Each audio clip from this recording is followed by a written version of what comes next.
Procedure for firms registration. अब firm के registration करने में क्या क्या प्रोसीजर होते हैं, ठीक है।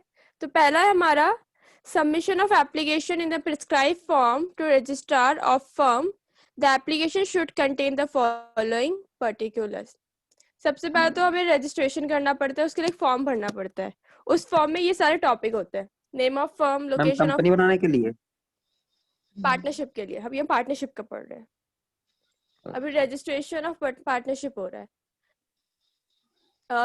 Name of the firm, location of firm, name of the other places where the firm carries business, the date when each partner joined the firm, name and address of the partner, duration of partnership। ठीक है।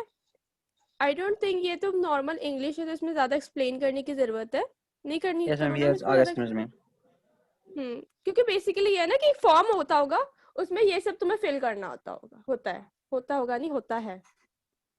फिर क्या है, this application should be sign by all the partner, जितने partner है उनको sign करना होता है।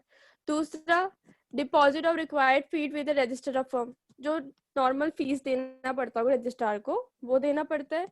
तीसरा, the registrar after approval will make an entry in the register of the firm and will subsequently issue a certificate of registration.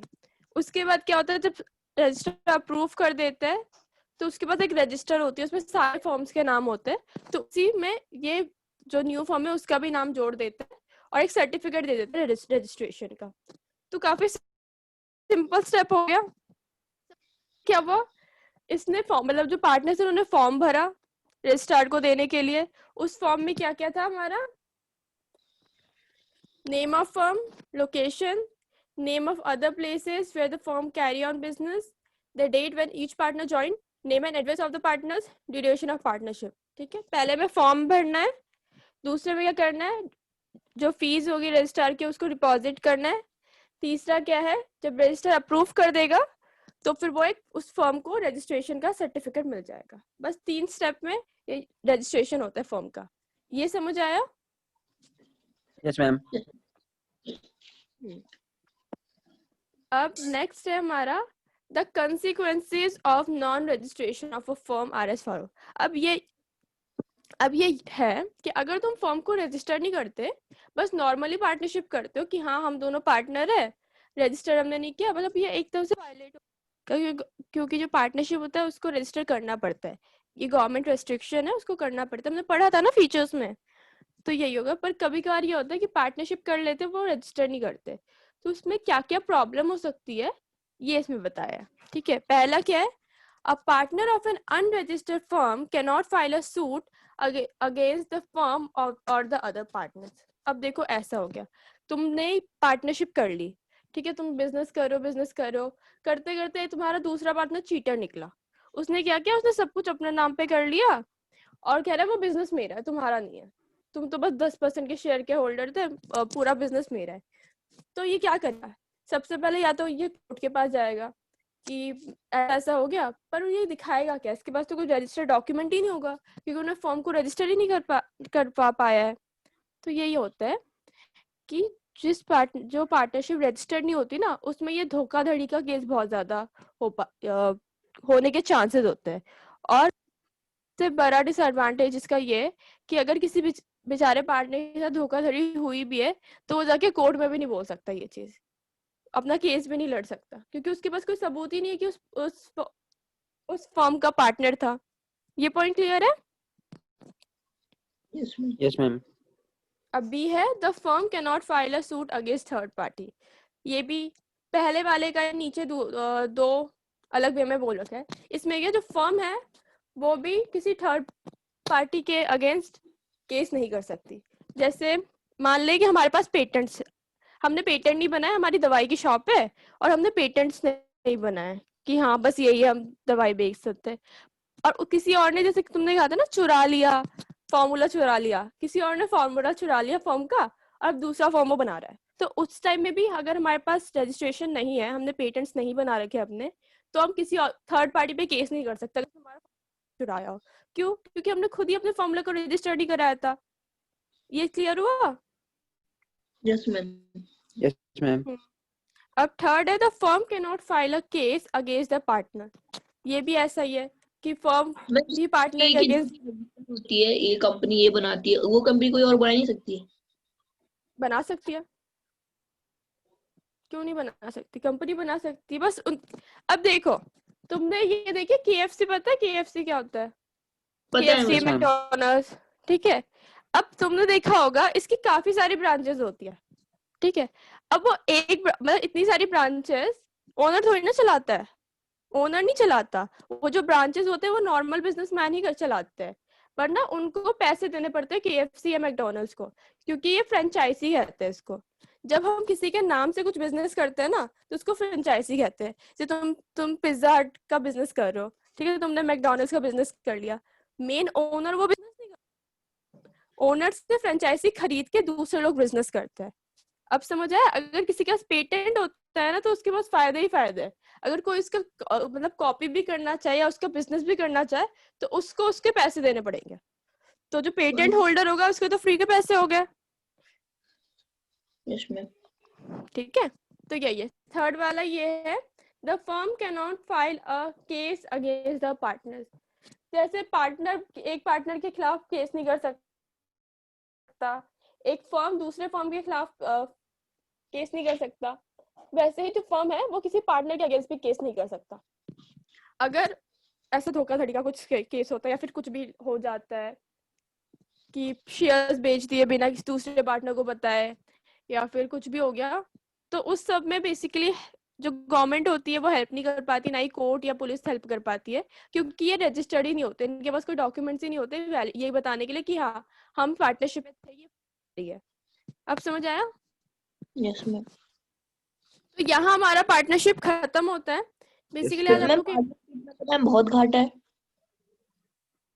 घाटा है but तब भी करते हैं लोग। मैंने तो ये कहा था ना कि स्टार्टिंग में सब या तो सोल प्रोप्राइटर होते हैं या पार्टनरशिप होते हैं, स्टार्टिंग में कोई कंपनी नहीं खोल पाता, ठीक है। तो घाटा है, सबके लिमिटेशंस, हाँ सबके लिमिटेशंस है और सबके मेरिट्स अपने अपने हैं, हमने पढ़े हैं मेरिट्स और लिमिटेशंस भी। ये कंसिक्वेंसेस सिर्फ तब आती है जब आवाज रुक रुक के आ रही है। मेरे को तो अभी क्लियर आ भी रही रुक रुक के आ रही है। पिछले क्लास में मैम भी आ अब रही ठीक थी। है।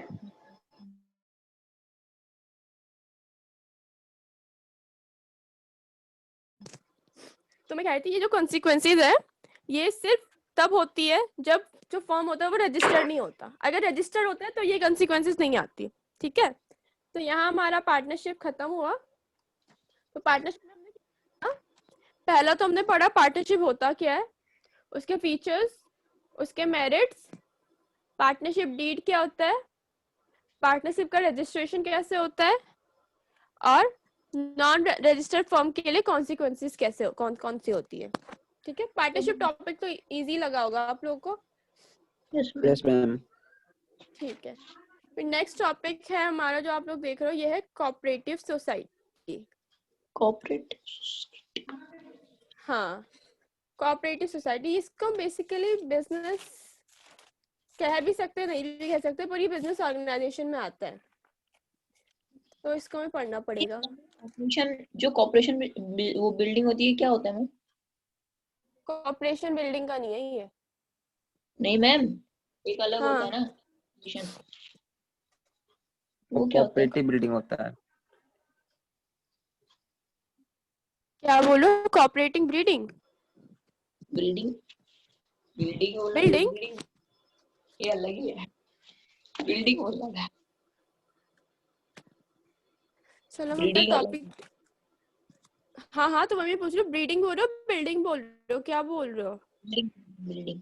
बिल्डिंग। कोऑपरेटिव बिल्डिंग्स वो बिल्डिंग्स होती है जिसमें मतलब कॉर्पोरेट वर्ल्ड का काम होता है, जैसे जैसे हमारे साइबर हब्स में है, जिसमें बेसिकली जो कॉर्पोरेट वर्ल्ड मतलब कैसे जब बिजनेस का काम होता है, जैसे कॉलिंग हो गया, कॉल सेंटर्स होते हैं ना, कॉल सेंटर्स हो गए यहाँ पे जहाँ पे टेक्निकल काम हो गया किसी बिजनेस के लिए, आउटसोर्सिंग जो होता है ना। होती है कौन सी company? Multinational company. Multinational company वो कंपनी होती है जिसका ब्रांच एक कंट्री में हो, पर उसके जो जिसका मेन ऑफिस एक कंपनी में होता है पर उसके ब्रांचेस और डिफरेंट डिफरेंट कंट्रीज में फैली हुई होती है। हेडक्वार्टर एक जगह है। हाँ हेड, जैसे ये हो गया ना हेडक्वार्टर, जैसे रिलायंस का हेडक्वार्टर यहाँ पे है और उसके ब्रांचेस बाकी बहुत इंडिया। सारी कंट्री है। हाँ तो ये हो गया जिन मल्टीनेशनल कंपनीज ऐसी कंपनी होती है जिनका मेन ब्रांच एक कंट्री में होता है और उसके जो बाकी ब्रांचेस होते हैं ना वो दूसरे डिफरेंट कंट्रीज में फैली होती है। ठीक है,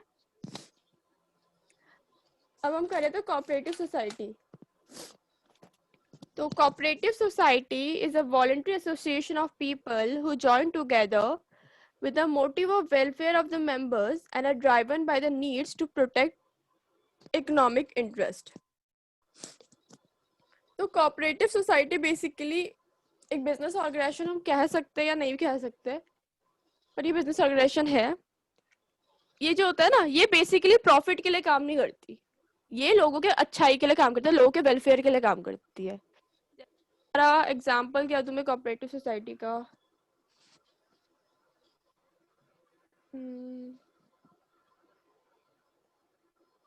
मुझे याद नहीं आ रहा एग्जाम्पल।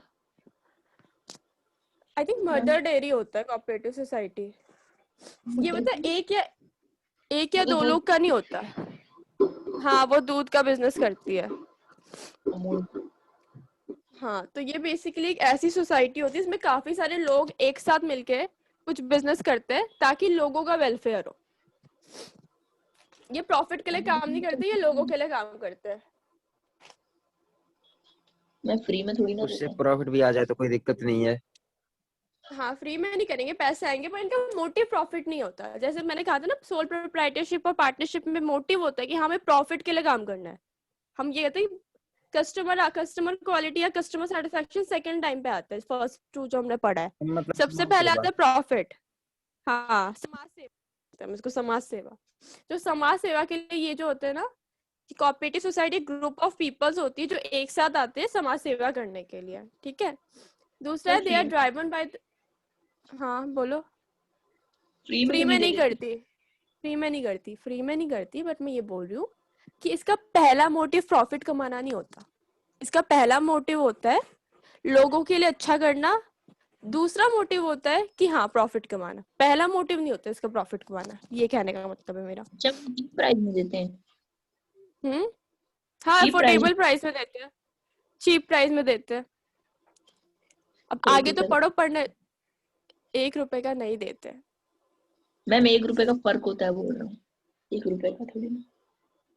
हाँ ठीक है, 2 रुपए के नीचे कौन नहीं देते, तेरे को कोई दिक्कत है?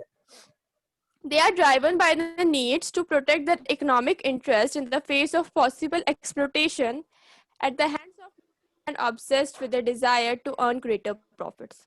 अब ये क्या होता है, ये वैसे पीपल होते हैं जो मिडल मैन को ना हटा देते हैं। जैसे हमारा ये होता है कि कंपनी में बना सामान, फैक्ट्री में सामान बना, तो बीच में कोई एजेंट होता है, फिर वो जाके बेचता है। ठीक है, तो ये क्या होता है, ये सोसाइटीज कैसी होती है, किसी एजेंट का सहारा नहीं लेती, ये एजेंट्स को नहीं बनाती, ये डायरेक्ट ही कंज्यूमर को सेल आउट करती है। तो इससे क्या होता है, जो मिडल मैन को पैसे देने होते हैं ना वो बच जाते हैं, और जो कंज्यूमर है उनको जो प्रोडक्ट्स है वो चीप रेट्स पे मिलती है। ठीक है, फिर तीसरा है हमारा the process of setting of cooperative society is simple enough and at most what is required is the consent of at least 10 adult person to form a society.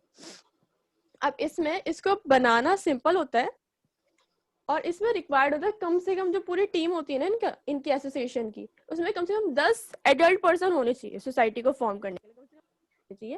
और बाकी मेंबर्स तो कितने भी हो सकते हैं, उनको खुद किसी को भी इंक्लूड कर सकते हैं, बट इसमें 10 मेंबर्स होने ही चाहिए। मैम अडल्ट मेंबर मतलब कैसे? सीनियर सिटीजन हो गए, जो 18 प्लस हो गए, ऐसे 18 प्लस जो हो गए वो हो गए, कुछ मिडिल एज वाले हो गए 30s 40s के, और कुछ सीनियर सिटीजन हो गए जो बहुत ज्यादा एज के होते हैं वैसे वाले। क्योंकि ना सबकी एक साथ, हाँ सब अपना ओपिनियन एक साथ रखेंगे डिफरेंट एज ग्रुप्स, तो एक अच्छा सॉल्यूशन बन के आता है। दैट्स व्हाई होता है। तीसरा है हमारा the capital of society is raised from its members through issues of share. अब ये होता है इसका जो कैपिटल होता है इसको भी शेयर इशू करके कैपिटल रेज किया जाता है। जैसे कंपनी में भी सेम होता है, जब किसी को कैपिटल की फंड की जरूरत होती है कंपनी को, तो वो शेयर इशू कर देते हैं। अब शेयर इशू करना मतलब एक तरफ से अपनी जो कंपनी की शेयर है ना उसको सेल पे रखना। अब वो सेल पे रखेंगे तो जो नॉर्मल पब्लिक है वो परचेज करेगी, परचेज करने से क्या मिला, उस कंपनी का थोड़ा सा शेयर, मतलब थोड़ी सी ओनरशिप, और कंपनी को क्या मिला, फंड्स। तो यही है कि ये लोग किसी से लोन वोन नहीं लेते हैं, कि अपने शेयर इशू करते हैं।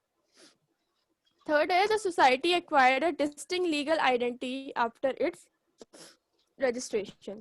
इसका भी रजिस्ट्रेशन होता है और रजिस्ट्रेशन करने के बाद इसको एक अलग आइडेंटिटी दी जाती है।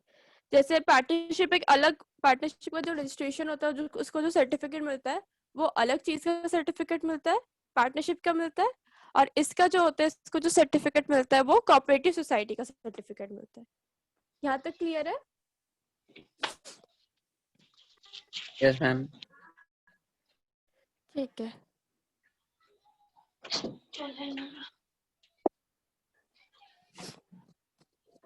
अब आगे है इसके फीचर्स, मेरिट्स, लिमिटेशंस। ठीक है, तो फीचर्स की आप रीडिंग लगाओ, जो समझना है मुझसे पूछो, और हो जाएगा तो मुझे यस बोलना।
पढ़ लिया सबने?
रीडिंग लगानी है, समझाऊंगी तो मैं।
मैम हो गया।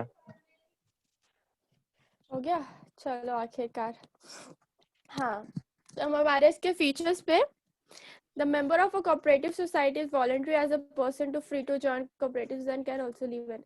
अब इसमें ये बोल रहा है कि जो कोऑपरेटिव सोसाइटी के मेंबर्स होते हैं, इनके पास राइट होता है, मतलब ये इनको अलाउ होता है, ये कभी भी ज्वाइन कर सकते हैं और कभी भी छोड़ सकते हैं फ्री में। इनको कुछ पैसे वैसे देने नहीं होंगे, जैसे पार्टनरशिप में कैपिटल लाना पड़ता था ना, इनमें ऐसा कुछ नहीं है।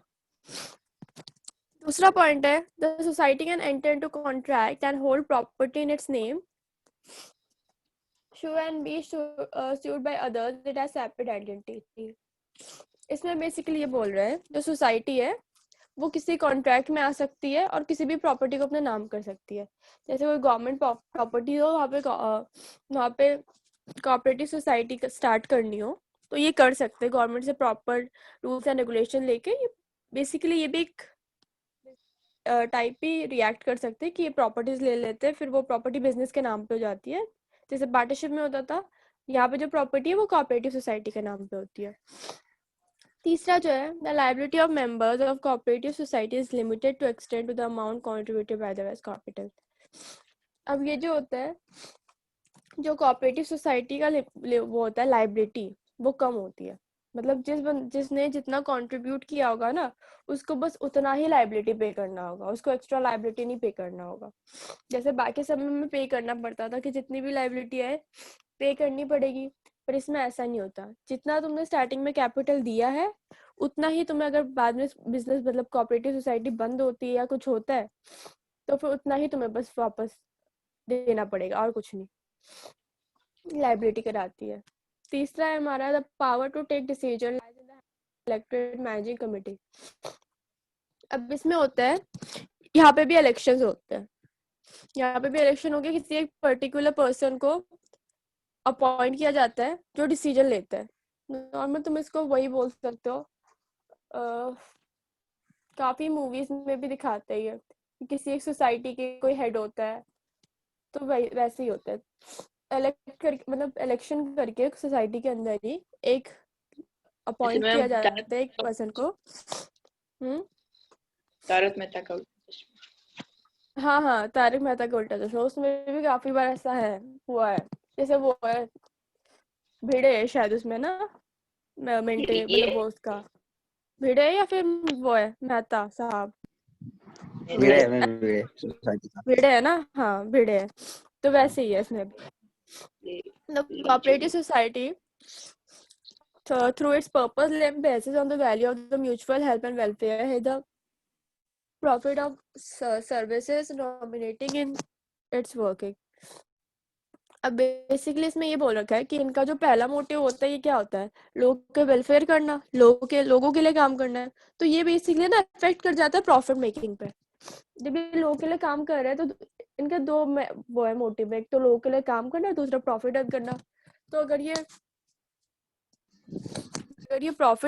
लोगों की हेल्प कर रहे हैं, तो ये प्रॉफिट इतना नहीं कमा पाते। तो ये इसमें ये कह रखा है कि लोगों को सर्विसेज प्रोवाइड करना इनके लिए ज्यादा इम्पोर्टेंट हो जाता है प्रॉफिट अर्न करने से। यार ये क्या हो रहा है मुझे।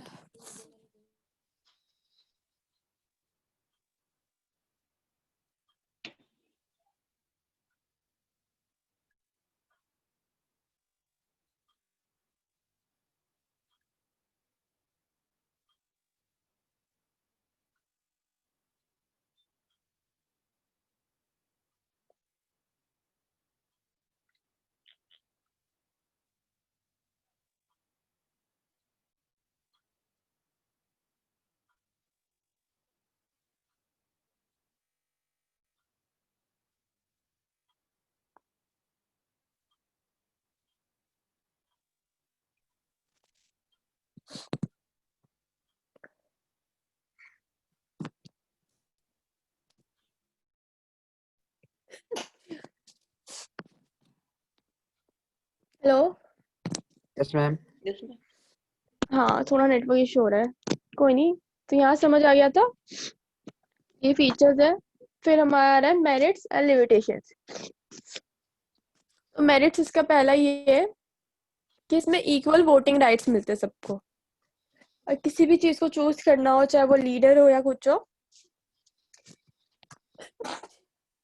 यार नया बता नहीं।